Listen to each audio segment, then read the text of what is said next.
Assalamualaikum warahmatullahi wabarakatuh. Hai adik-adik, semoga kalian semua yang menonton video ini selalu berada di lindungan Allah Subhanahu wa taala ya.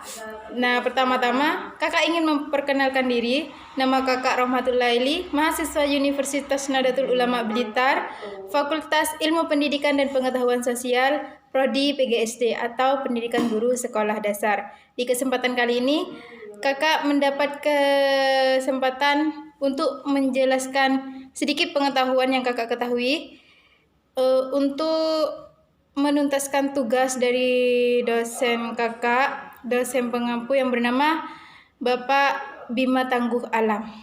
Nah, kakak akan menjelaskan tentang aturan menjaga kebersihan dan kesehatan di lingkungan rumah. Kelas 1 pendidikan kelas 1 SD, tema 6 dan subtema 1. Mengapa kakak memilih tema ini? Karena menurut kakak tema ini adalah tema yang paling mudah diserap dan tema yang paling mudah dimengerti bagi adik-adik sekalian. Nah, yang pertama, mengapa kita harus menjaga kesehatan sih? Menjaga kesehatan dan kebersihan merupakan kunci utama kita agar selalu terhindar dari penyakit, apalagi seperti saat ini yang pandemi virus corona atau COVID-19, yang cara pencegahan yang paling utama itu adalah menjaga kebersihan serta kesehatan diri kita. Nah, menjaga kebersihan dan kesehatan itu yang pertama adalah yang paling dekat dengan kita, yaitu kesehatan diri, keluarga, serta kebersihan lingkungan, terutama di rumah. Mengapa di rumah? Karena di rumahlah hampir dari semua aktivitas yang kita lakukan itu kita lakukan di dalam rumah, dan rumah merupakan tempat kita serta keluarga berkumpul. Selain itu, menjaga kebersihan serta kesehatan di lingkungan rumah ini bertujuan agar kita sekeluarga senantiasa selalu bersih dan sehat. Tujuan utama dari kita menjaga kebersihan serta kesehatan di rumah merupakan kunci utama agar kita selalu bersih dan sehat serta nyaman berada di rumah. Kemudian, bagaimana sih cara kita bisa menjaga kebersihan serta kesehatan kita di lingkungan rumah? Nah, kakak punya beberapa tips nih bagi kalian.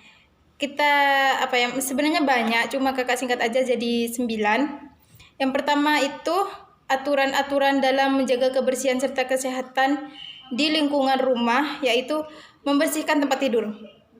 Jelas, tempat tidur ini merupakan tempat yang hampir 90% kita berada di situ. Kita tidur di situ, kita melakukan aktivitas di situ, bahkan bagi sebagian kaum rebahan hampir 24 jam kita di tempat tidur.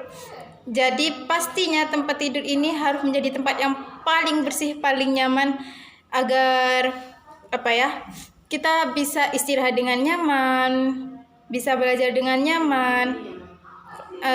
Pokoknya tempat tidur itu tempat yang krusial, tempat utama bagi kita, bagi kaum rebahan. Yang kedua, mencuci piring.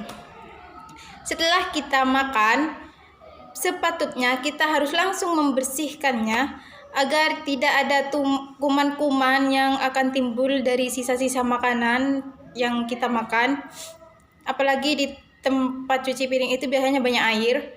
Kita harus senantiasa membersihkannya sampai bersih, terutama jangan sampai ada genangan air agar tidak terjadi tidak menjadi tempat pembiakan dari nyamuk, apalagi nyamuk demam berdarah. Nah, yang ketiga, membersihkan rumah.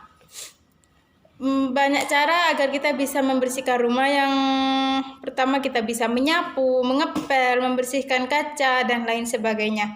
Ini merupakan sesuatu yang sepele sebenarnya, tapi jika kita mengabaikannya akan banyak dampak negatif yang akan terjadi. Lalu yang keempat, membersihkan halaman rumah. Bukan hanya di dalam rumah saja, kita harus selalu menjaga kebersihan dari lingkungan, tapi juga di halaman.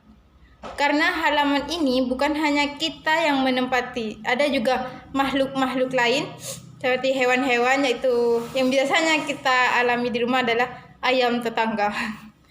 Nah, kita harus menjaga di luar rumah ini. Contohnya dengan menyapu halaman, terus selalu menyirami tanaman, pokoknya menjaga agar senantiasa bersih, dan kalau bisa tumbuhi beberapa tanaman agar kita bisa mendapatkan asupan oksigen yang cukup dari tanaman-tanaman tersebut. Lalu yang kelima ada membuang sampah pada tempatnya. Nah, ini itu sesuatu yang sangat banyak dilupakan oleh semua orang. Terkadang bahkan tidak usah di rumah, di tempat lain sudah disediakan tempat sampah, sudah ada bacaan buanglah sampah pada tempatnya. Tapi kita itu kebanyakan mengabaikannya. Kita membuang sembarangan sampah karena dipikir itu hanya sepele, jadi buang aja, tidak ada yang lihat gitu. Nah, justru karena sifat inilah banyak terjadi penyakit-penyakit yang timbul, banyak virus-virus baru yang timbul. Corona ini merupakan salah satu contohnya. Corona tidak menyebar melalui udara, tetapi melalui benda-benda di sekitar. Corona bisa bertahan beberapa hari tergantung dari jenis benda yang ditempelinya. Lalu yang keenam ada menyimpan kembali barang pada tempatnya. Maksudnya apa yang telah kita gunakan sebelumnya itu jangan ditaruh sembarangan, apalagi dibuang. Jika itu masih bisa dipakai kembali, maka pakailah kembali dan taruh pada tempatnya. Contoh yang paling simpel adalah ketika kita pulang sekolah, pasti kita itu memakai sepatu. Sebaiknya setelah kita menggunakannya, segeralah taruh di tempatnya. Kalau bisa bersihkan dulu atau taruh di sinar matahari agar bau-bau yang kurang enak itu bisa hilang, agar tidak karena tempat-tempat bau dan gelap itu biasanya disukai oleh nyamuk. Taruh kembali di rak-rak yang sudah tersedia di rumah. Lalu ada rajin merawat diri. Ini sangat penting bagi kita, karena contoh-contoh merawat diri itu adalah seperti mandi yang teratur, menyikat gigi, pokoknya membersihkan badan. Ini salah satu cara agar kita bisa menghindari coronavirus, yaitu karena corona itu bisa dibersihkan dengan kita selalu senantiasa mandi.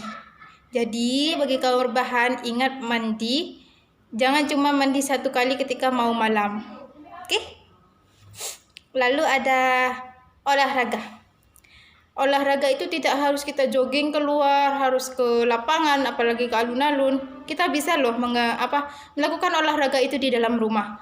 Contohnya, kita bisa push up di dalam ruangan, kita bisa melakukan push up tembok, kita bisa melakukan pull up, bahkan kita juga bisa lari atau jogging, tidak harus keluar, cukup mengelilingi rumah saja. Karena sekarang kan lagi PSBB, jadi kita harus selalu berada di rumah. Lalu yang terakhir, istirahat yang cukup. Kenapa? Karena agar tubuh ini tidak lelah, jangan paksakan semuanya pada tubuh. Tubuh itu butuh istirahat, butuh asupan energi, butuh asupan gizi. Jadi hindari kegiatan-kegiatan yang berlebihan yang bisa memberatkan tubuh kita sendiri. Sebenarnya terlepas dari 9 poin ini, masih ada banyak cara yang lain untuk menjaga diri kita dan keluarga terhindar dari penyakit-penyakit yang ada. Saya akan menambahkan beberapa, yaitu menjaga diri kita sendiri. Ini yang utama ya, diri kita sendiri. Yaitu kita bisa dengan menjaga kesehatan mata. Ini yang paling banyak disepelekan, apalagi di musim globalisasi ini hampir 24 jam kita bermain handphone. Bahkan ketika baru membuka mata kita pasti mencari HP dan melihat Nah, hindarilah pemakaian HP yang berlebihan, atau kalau memang sudah butuh atau darurat, hindari kontras HP itu tinggi. Gunakan perlindungan cahaya atau perlindungan mata. Biasanya ada di HP yang untuk melindungi mata biar agak gelap gitu, agak redup HP-nya. Terus pokoknya menjaga kebersihan sih, terutama mandi 3 kali sehari kalau bisa. Kalau nggak bisa ya 2 kali lah. Terus senantiasa selalu mengingatkan satu sama lain dalam keluarga itu, bukan hanya diri kita sih, kita bisa mengingatkan saudara-saudara kita. Pokoknya hindari kontak langsung dengan orang luar saat ini sebisa mungkin, karena Indonesia sudah mau menuju new normal. Jadi jangan berulah sebelum benar-benar normal. Cukup sekian dari kakak, kurang lebihnya mohon maaf. Wassalamualaikum warahmatullahi wabarakatuh. Jangan lupa klik like, subscribe, and komen di bawah apabila ada pertanyaan atau sesuatu yang kurang dipahami, dan untuk tentu saja membantu pengembangan akun ini.